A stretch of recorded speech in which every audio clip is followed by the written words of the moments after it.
Hey there folks, my name is Peter, and on today's video we are going to unbox and assemble the most expensive shop stool in the world. That's right folks, on a handful of videos I have received comments about my old shop stool. Now the shop stool in question is this old girl from Husky. I picked this thing up, I want to say 3 or 4 years ago now. And you know, at the time for what I thought I wanted, it was okay. This is a $20 stool, so if you just need something to get by, you can do worse, but you can also of course do a lot better. The build quality on this thing is suspect at best. Pretty much all of these are going to jiggle as you use them. Most of the screws that this came with were stripped out, and I'll get a B-roll shot of this zoomed in. You can see just how bad the hardware is. It kept stripping as I was trying to put it together. It's not that comfy, and you can hear it in pretty much every video.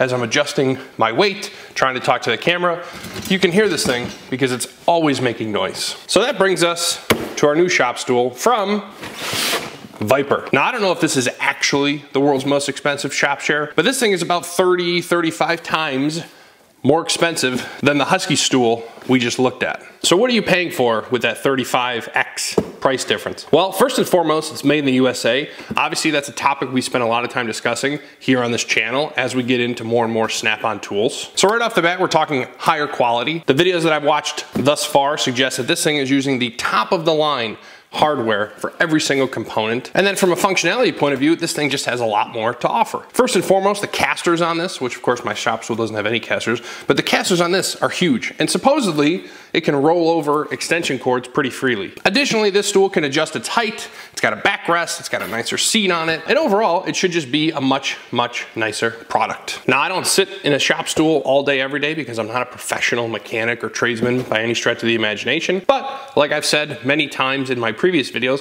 when I come out to the workshop in my garage, I want it to be comfortable, I want it to be fun, and I want it to be stuff that I enjoy using. This stool, every time I sit on it, every time I can hear it in the video, just drives me crazy. And after enough people recommended this, I finally bit the bullet.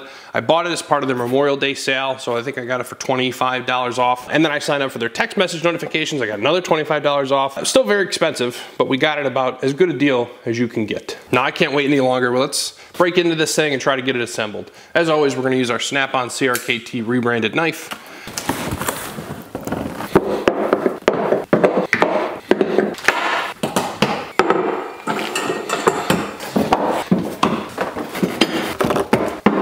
So now that we have all of our parts sort of knurled out, and again, I don't know if knurling is a term coined by Adam Savage or if that's like the accepted way to describe what's happening here, but basically you lay out everything on the table. And in fact, if we were gonna knurl this in completely, we would get all of our bolts out, which we'll probably do at some point here pretty soon. The instruction manual is pretty cool, full color, walks you through every single step as well as the tools that you need. Of course, I really appreciate. We've got our caster wheels here. This is our seat. This is our backrest. This is our halo. These are all of our leg plates. And oh my God, this is exceedingly heavy. I'm not sure the exact type of steel that they're using. Maybe they mention it in the book and we could talk about it a little bit later, but it all feels quite substantial. This system here is pretty much the business end of this whole thing. This piece is where all of our legs are going to attach to. So this is all probably just machined out of one big piece of aluminum, I would say. Grab our 3/4 socket, our 3/8, and our 1/2 inch. Grab our 3/8, grab a 3/4 wrench, 1/2 inch, and a 3/8. And finally, we'll grab our 5/32 Allen key. So I'm actually gonna drop our hardware into our Snap-on magnetic parts bins, and then I'm gonna attach it to the front of my workbench over here. So then in that way, I can just grab what I need without having to fish through this packaging. One of the things that's also really nice is that all of these bolts are to size inside of the manual. So you can just take your bolt and hold it up to it. And because these are 1-to-1, you'll know if you have the right one or not. So on these legs here, this is the bottom and this is the top. So this is the piece that will go into our machined pentagon. And then some of the bolts will be used to connect the legs as we go around in a circle. And so we're gonna use the smaller of our 2 bolts to get these started.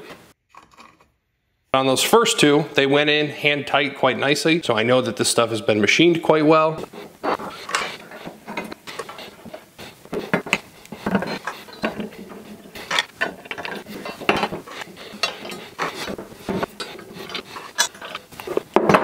halfway through step 1. So now we're gonna come across, throw a bolt in there, and then just hand tighten this nut.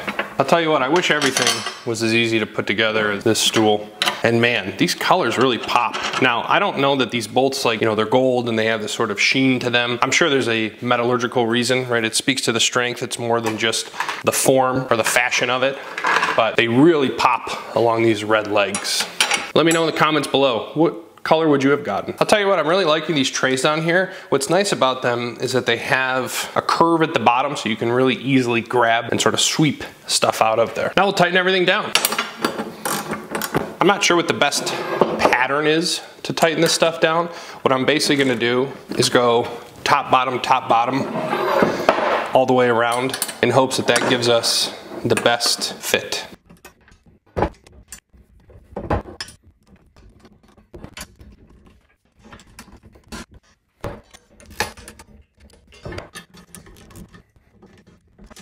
Moving on to step 2.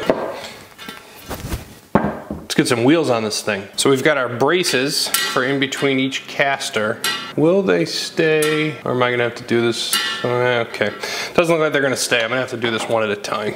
Oh, but they do need to be overlapping. Maybe we should clamp this down.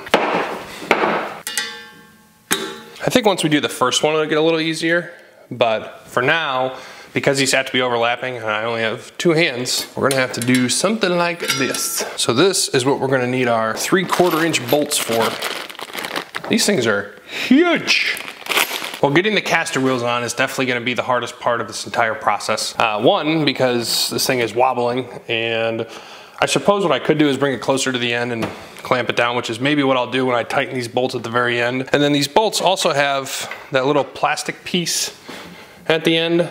You know, they're so hard to get tight, and you have such limited real estate. But for the first time, I'm actually making use of my Duratec thin wrench set. I had bought this after the last time I assembled something, and I can't remember what it was, because these wrenches are nice and thin. I only have them in metric, but obviously I found whatever was close enough. So you can get it in that caster wheel quite nicely, because at some point that nut's gonna be so low that getting a regular wrench on there is just too difficult. So I'm gonna keep going with this and see how we do. Well, folks, the instructions say very clearly, do not use power tools, but I'm a broken man. Between this thing wanting to wobble and then it's sort of in an awkward position because I'm trying to film, I don't have a good way to do this. So we're gonna pull out our Ryobi 3/8 ratchet. It is technically a power tool, but what I'm finding is that if I can get this sort of rested on my shoulder so that it's equal height, push it up, and get my 3/4 wrench on there, that works a hell of a lot better, so we're gonna go with it. Okay. Well, I think the casters were likely to be the hardest part of this whole job, which is good, because they were a giant pain. For now, let's lock this thing while we work on it up here. So for step 3, we're going to attach this halo piece using some of the remaining nuts and bolts from the first step. Well, folks, the instruction says very specifically, don't tighten the bolts on the step involving the casters. I took that to mean don't tighten them right away, which I would never do. But what they really mean is, and I think they should specify this personally, but don't tighten them until after step 3. So, as much work as I put in tightening them on step 2, we had to backtrack a little bit and untighten them. But now they are loose enough so that I believe this is our sort of footrest, fits over top. I suppose now we can tighten these with our 1/2 inch socket and then go back underneath and tighten the casters once more.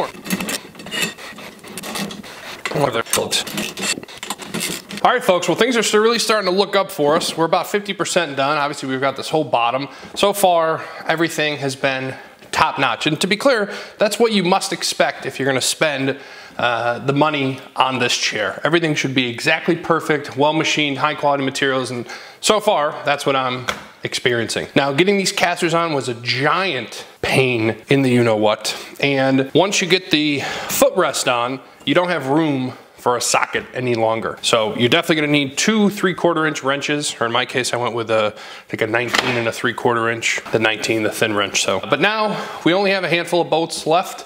I think we're gonna start working on the seat as well as the back portion, basically this McGaffer. And then before you know it, we'll be rolling around the shop over extension cords. Who could be sure? Maybe we'll strap an engine on this thing and go racing. But let's finish her up.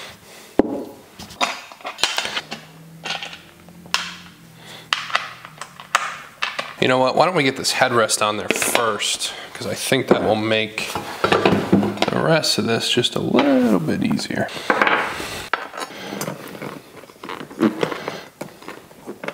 So I picked this up, and I actually talked about it in a previous video. I never knew where I was necessarily gonna use this, but I got an unbelievable deal on this thing. And I think for stuff like this, which is probably not what Snap-on had in mind when they put this thing together, but guess what? Seems to be working pretty well. And then the last piece here, they give you this little rubber McGaffer to throw over this portion so that when you, I guess, bump into this, you're not gonna run into any metal. And guess what? That fits on there quite nicely, and well, guess what? It kind of ties the whole thing together. Tell you what, this thing's heavy.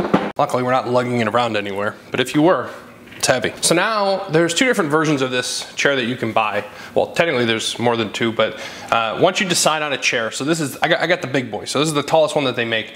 And then once you decide on your height, you have to decide whether or not you want the quick height adjustment. If you don't do the quick height adjustment, you basically just twirl the chair around and it raises and lowers it. The quick height gives you a little lever that you can pull to adjust it up and down. The quick height wasn't that much more, and for me, I find that I'm probably gonna be adjusting this more than I would if I wasn't recording videos, because when I'm sitting at this workbench recording videos, I'm a little bit higher, but when I'm working on stuff and maybe I'm not on camera, usually a little bit lower, so. A few moments later. Oh no. Folks, there is such a good reason why you should not ignore the instructions. I installed this center pentagon piece upside down, which means there is no holes in which to mount this. So we now have to undo a lot of our original work to get it right side up. Hopefully we're gonna be able to do all of that without having to disassemble this entire thing, because boy, would that be annoying. Well folks, definitely a do as I say, not as I do situation. I just spent way more time than I care to admit effectively disassembling this entire thing, because while I could get this out of here, right, with just taking a few bolts off, I couldn't get the new threads to line up without taking almost every bolt off. So, read the instructions, do whatever they say, don't listen to me. But, now we have this piece on there, let's thread it on. T-handle would make this ever so slightly easier, but after what I just did to myself, I'm in no position to talk about buying myself new tools. Now, one of the instructions that I did read is that you're supposed to keep this plastic wrap on there when you install. What I still can't get over is how nicely machined everything is. They definitely took a lot of time and attention to detail in making sure everything fits together quite nicely. Just as long as you follow the instructions. Now we've got our seat, put our spring. We're so close. All right, folks, so I just finished the assembly of the new Vyper chair, the elevated Steel Max, I believe it's called, in the red trim. I just rolled up and down the driveway. This thing picks up quite a bit of speed, so tread carefully. I'll probably do another video in which I kind of give this a full review. Today was more of just like an unboxing and assembly. I would say the assembly is easy if you follow all of the instructions. I, of course, didn't follow the instructions in a few different cases, and it was to my peril. My initial impressions are that the chair is comfortable. One thing about my garage is that we're at a bit of a grade because I've got some drains. So if I get too close to the center, this thing just kind of takes off on you. So as good as it rolls, it actually rolls almost too good in some cases. Of course, I have the locking casters, but one thing that's sort of weird is that because they told you to put them opposite one another, I've got one in the front and one in the back. Now, maybe what they meant is I should be putting them on the sides. Maybe that would make more sense, so I could lock and unlock with my left foot and lock and unlock with my right foot. But right now I can basically only access one of them while I'm seated, which is kind of a pain. So maybe I'll move some of the casters around just to make that a little bit better for myself. But certainly the chair is extremely comfortable. I'm actually really happy that I went with a quick height adjustment. I think, again, I'll be adjusting this quite a bit, so having that was worth the $30 that it cost. It's definitely more comfortable than my previous Husky chair. You're not gonna hear it in the videos, like even when I'm shaking around, you can't hear anything, which is good. And really, time will tell whether or not this was the right purchase, because in my particular garage setup, and perhaps for you, unless you're on a really flat surface, you may want something without the casters, because you may find that it just rolls again more than you would prefer. When I'm sitting at the workbench and I'm kind of nice and tight to it, I'm not really moving a whole lot. I can sort of use the workbench to go forward and backwards, which is nice. Again, I will put it through its paces, maybe do another video in the future.